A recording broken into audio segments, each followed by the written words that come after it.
দেশ ও প্রবাস থেকে কালো জাদু তন্ত্রমন্ত্র এসকে চ্যানেলটি এই মুহূর্তে যারা দেখছেন সকলকে জানাই আন্তরিক প্রীতি ও শুভেচ্ছা, আন্তরিক অভিনন্দন। ভিডিওর শুরুতে জাতিগতভাবে প্রত্যেকটা মমিন মুসলমান ভাই বোনদেরকে জানাই সালাম, আসসালামু আলাইকুম। হিন্দু দাদা দিদির প্রতি আদাব, অন্যান্য সকল ধর্মের প্রতি আন্তরিক ভালোবাসা। তো ভিউয়ার্স, আপনাদের উপস্থিতিতে আজকে আমি যে ভিডিওটা আপনাদের সামনে উপস্থাপন করছি, এই ভিডিওটা হচ্ছে একটা কালের কাল বশীকরণ। এই বশীকরণটা হচ্ছে মগা শাস্ত্রিক একটা কিতাব থেকে আপনাদেরকে আমি দিচ্ছি। এই কিতাবের যতগুলো তন্ত্র মন্ত্র যন্ত্র আছে সবই একটু ব্যতিক্রমী। তো এগুলো হচ্ছে কাল চালান এবং কালো জাদু। তো কালো জাদু যারা করে তারা বোঝেন, কালো জাদু যারা না জানেন তারা এর বিষয়বস্তু সম্পর্কে আসলে মাথায় ঢুকবে না। এটাকে বলা হয় কালের বশীকরণ, কাল জাদু। এই যে একটা কালো জাদুর একটা বশীকরণ মন্ত্র সহ একটা নকশা আপনাদেরকে দিচ্ছি। তো এই নকশাগুলোর সাথে এই মন্ত্রটা জপ করতে হবে। জপ সিদ্ধি হয়ে গেলে এই কাজটা করবেন। তবে এই মন্ত্রগুলো 1000 বার বা 5000 বার বা 10,000 বার বা 100 বার এরকম ভাবে পড়তে হয় না। মাত্র সামান্য কয়েকটি বার 33 বার, 37 বার এবং 21 বার, 31 বার এরকম ভাবে পড়তে হয়। পড়ার পরে যদি এই মন্ত্রটা আপনারা ব্যবহার করেন এবং তাবিজটি ব্যবহার করেন, তাহলে সঙ্গে সঙ্গে সঙ্গে সঙ্গে আপনার কাজ হবে।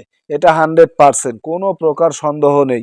যেহেতু এগুলো কালো জাদু, মায়াতন্ত্র, এই মায়াতন্ত্র কালো জাদু এগুলো যখনই কাজ করবেন তখনই কাজ হয়, কোনো প্রকার সন্দেহ নাই।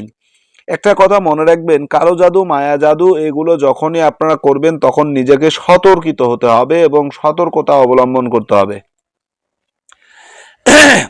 কারণ কালো জাদুগুলো অত্যন্ত ভয়ঙ্কর। কোরআনী আমলগুলো যদি করেন সেগুলো যদি ভুল ভ্রান্তি হয় তেমন কোনো ক্ষয়ক্ষতি হবে না আপনার, কিন্তু কালো জাদুর ক্ষেত্রে সম্পূর্ণ ব্যতিক্রম। কারণ যেহেতু এখানে জিনের কারবার, শয়তানের কারবার, তো এখানে যখনই আপনি কাজ করতে যাবেন তখন আপনার কাজে যদি ভুল ভ্রান্তি হয় তখন আপনার শারীরিক বা মানসিক ক্ষয়ক্ষতি হওয়ার সম্ভাবনা থাকে। যেমন আমার সাথে একটা ছেলে, আমার অ্যাসিস্ট্যান্ট কাজ করতো, ওকে শ্মশানে একটা চালান করার জন্য দিয়েছিলাম।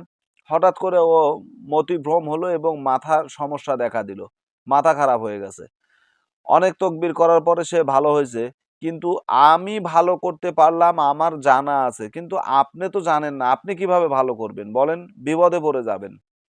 তো এই জন্য অবশ্যই গুরুদের ইজাজত নেবেন এবং আপনার যদি কোনো ভালো কোনো উস্তাদ বা তান্ত্রিক থাকে তার কাছ থেকে অনুমতি নিয়ে এই সমস্ত কাজ করবেন, নয়তো এগুলো কাজ করার দরকার নাই। কারণ এগুলোর যতটা ভালো শক্তি আছে ততটা মন্দ শক্তি এদের পিছনে কাজ করে। ভালো শক্তি বলতে আপনি যে উদ্দেশ্যে কাজ করলেন সেই কাজটা আপনার হয়ে যাবে বা হবে, কোনো প্রকার মানে সন্দেহ নাই, কাজ হবে 100%, সন্দেহ ছাড়া এটা কাজ করবে। কারণ এগুলো পরীক্ষিত কাজ।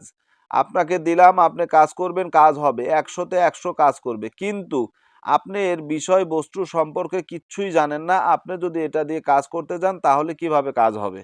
কাজ হবে না, বিপদে পড়ে যাবেন, মধ্য থেকে আপনি বিপদে পড়বেন। এখন এই যে তাবিজটা দিলাম এটা হচ্ছে কালের বশীকরণ, কাল বশীকরণ। এটা দিয়ে আপনি আপনার যে কোনো ব্যক্তিকে বশীকরণ করতে পারবেন মুহূর্তের ভিতরে, কয়েক মুহূর্তের ভিতরে বশী করতে পারবেন। কিন্তু এটা কিন্তু আমি আগে বলছি, কাল বশীকরণ, কালের বশীকরণ, এটা জিন চালান মন্ত্রপুত একটি বশীকরণ। মগ শাস্ত্র একটা কিতাব থেকে আমার গুরুবিদ্যা এটা দিচ্ছি। এটা হচ্ছে নিয়ম। এই নিয়মটা যেভাবে লেখা আছে সেভাবে আপনাদেরকে আমি দিলাম, কিন্তু মূলত নিয়মটা আপনাদের পড়তে খুব কষ্ট হবে। কারণ আমি বুঝতে পারতেছি এটা অনেক পুরনো একটা ডায়েরি থেকে আমি এই নকশাগুলো আপনাদেরকে দিচ্ছি।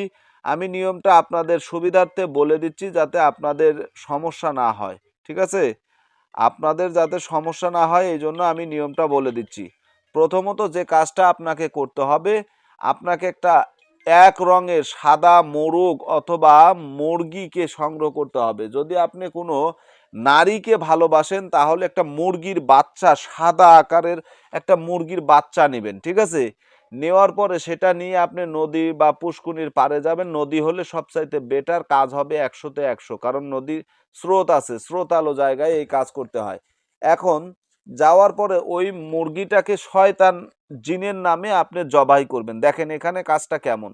যেহেতু এটা আমি বলছি কালো জাদু, এটা কিন্তু আমরা যেহেতু মুসলিম, আমরা ভাই বন্ধু আমরা যারা আছি হালাল করার জন্য আমরা কিন্তু খাবারের যে কোনো গরু মানে যেগুলো জবাই করতে হয় সেগুলো জবাই করার সময় বিসমিল্লাহি আল্লাহু আকবার বলি, কিন্তু এখানে আপনাকে বলতেছে যে আপনাকে জবাই করতে হবে শয়তানের নামে, ইবলিস শয়তান জিনের নামে। আপনি বলবেন জবাই করার সময় যে ইবলিস শয়তান জিনের নামে আমি এটাকে জবাই করলাম।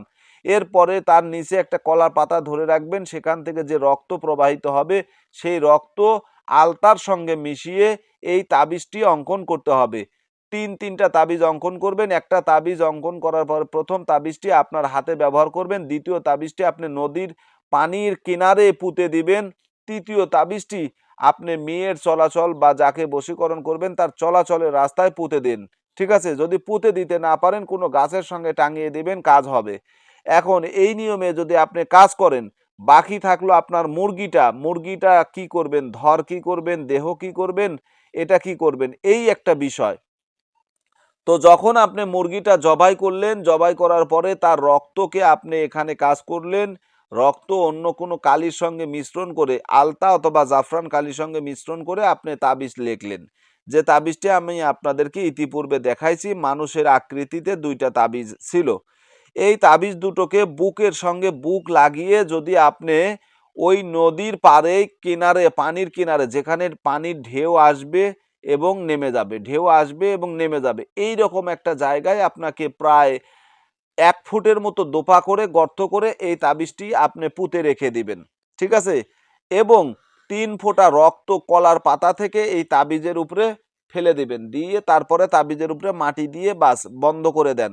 দ্বিতীয় তাবিজটি আপনি হয় তার চলাচলের পথে রেখে দেন অথবা গাছে টাঙিয়ে দেন। যদি সেটাও সম্ভব না হয় তাহলে একটা বোতল বা একটা কিছুতে তুলে নদীতে ফেলে দেন। ঠিক আছে?